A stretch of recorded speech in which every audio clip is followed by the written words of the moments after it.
For Daryl Tuffy, who will open up this third one-dayer. Gilchrist on strike. And Gilchrist on the move straight away. 4 to start this game. Tuffy has struggled against Australia in 6 ODIs. He goes for 6.5 and over, and already he's gone for 4 on the first ball. No ball as well. So not the start Tuffy wanted. And Gilchrist, not as aggressive as we'd see him normally play that stroke, but he comes into this match not getting any runs under his belt in the initial 2 one-dayers. He'd be a little nervous. And another no ball there from Tuffy, so straight away you just wonder whether he's just a little bit too tense. He's under the pump a little bit. The selectors will want to see more. The coach wants to see more.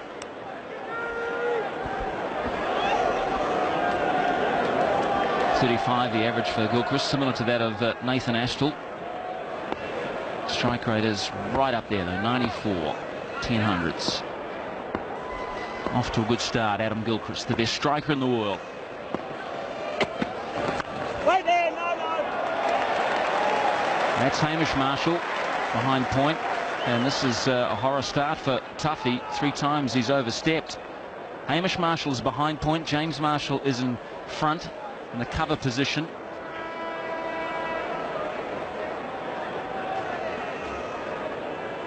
Two slips and 3 on the offside, saving 1.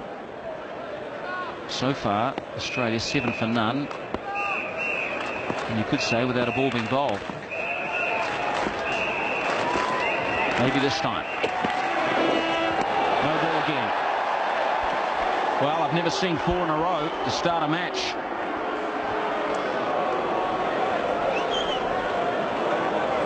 It would have been a wide if it wasn't a no ball, so it still would have been an extra one for Tuffy. He's turning this first over into a long one. Now, if he's bowling legitimate deliveries from this point on, he's going to be bowling a 10-ball over to start with.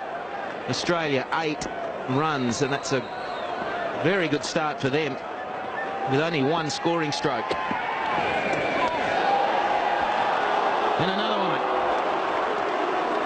A little bit different. He doesn't overstep this time, but it's too far down the leg side. Maybe he was looking for another squeeze dismissal. This is how Gilchrist got out in Christchurch the previous one-dayer. It's got a little bit of bat on it. There's no doubt, Slats, that when you bowl 4 no balls, that your mindset all of a sudden shifts from the other end of the pitch to where you're putting your foot, and therefore you're losing your focus on your accuracy. And another wide there. He's clearly worried about his front foot. This is, well, that's what you've got to do when you're the skipper. You've just got to hold things down. So Fleming is going to come down and have a chat.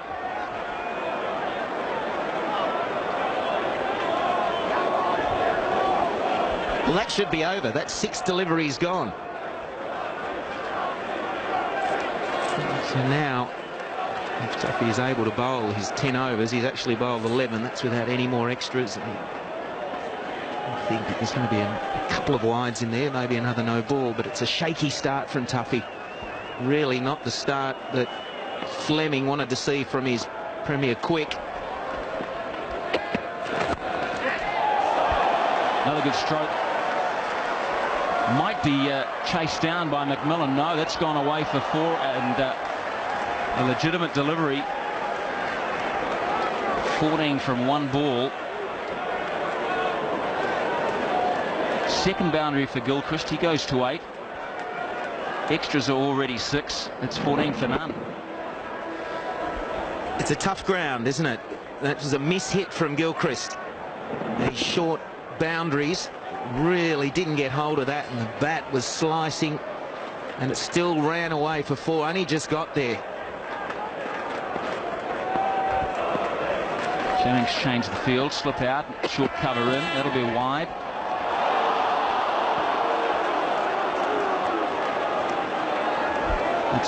It's not a pleasant feeling, and everyone goes through it in their careers, where whether it be as a batsman, a bowler, a wicketkeeper, even in the field, just the mind starts to betray you.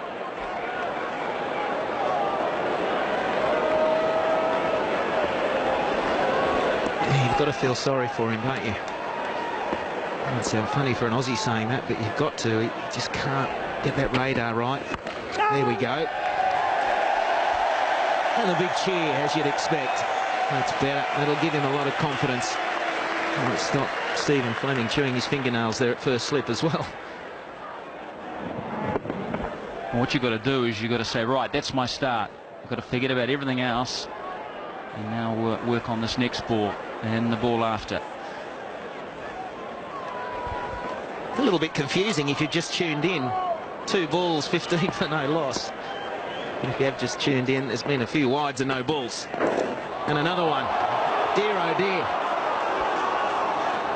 Well, Fleming's already once taken a bit of a stroll down and have a chat, try and settle his nerves, just give him the basics, and he's probably saying, look, just forget holding it down the seam, hold it across the seam so there's nothing through the air for you. And let's just get this over, done with. You just got to get through. It's a tough time for Tuffy, and you've got to feel sorry for him.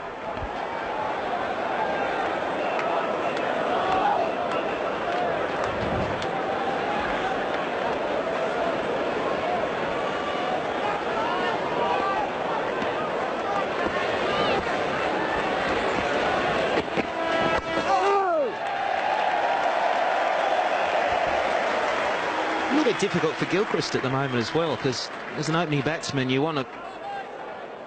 He knows basically what to expect from Tuffy. He's faced him a few times now. He hasn't sort of got through the initial over or two, but with the ball coming, you know, many down the leg side, a few wides there was a wide outside the off stump, so if Tuffy can just get one right, then it might surprise Gilchrist, bring about a rash stroke.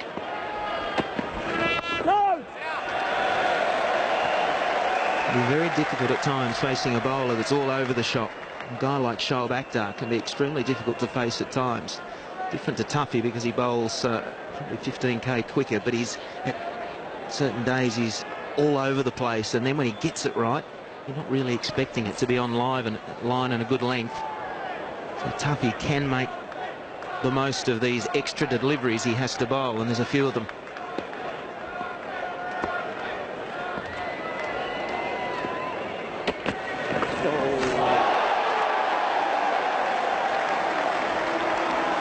Biggest chair of all, and it is deservedly so. Good delivery here, got the line and the length and a little bit of movement off the seam. You know, he's so good at bowling the first over on a test or one-day international. 14 times he's done it for New Zealand and picked up a wicket. So this is really the other extreme, and a real shock, I'm sure. Last ball of the over. And well left by Gilchrist. 16 for none, Australia.